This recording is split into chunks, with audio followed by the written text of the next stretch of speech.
Clarkson Research, a UK maritime consultancy, expected early by 2020 to late 2025, global offshore wind market will generate more than 6,500 wind turbines hoisting demand.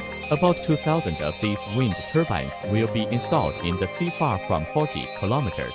The offshore wind turbine installation platform is equipped with a 600-ton lifting capacity piling crane and a 200-ton lifting capacity crawler crane. Through the cooperation of the pile winding crane and the crawler crane, the nacelle and blade assembly of the complete wind turbine can be done on the working deck. Realize the overall lifting and installation of the fan. Greatly improve the installation efficiency of a single fan. It is a professional and sophisticated jack-up wind power installation platform. At the same time, high-precision DGPS positioning system and other special equipment also introduced. In the site construction, solve the problems of ship entry point positioning, tower vertical transportation, blade leveling and hook removal, impeller assembly and turning over, etc. Offshore wind turbine hoisting operations are greatly affected by the natural environment.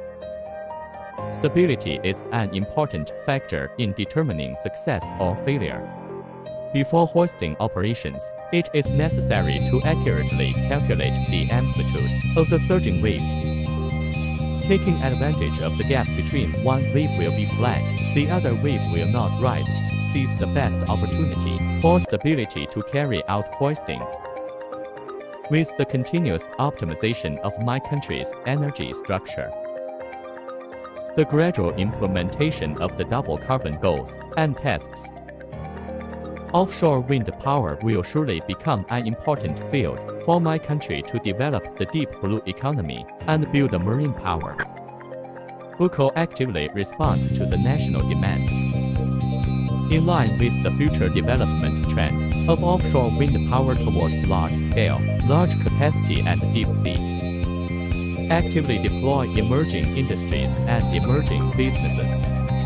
Focus on entering the field of new energy offshore wind power. Optimizing and developing the hoisting industry of offshore wind turbines.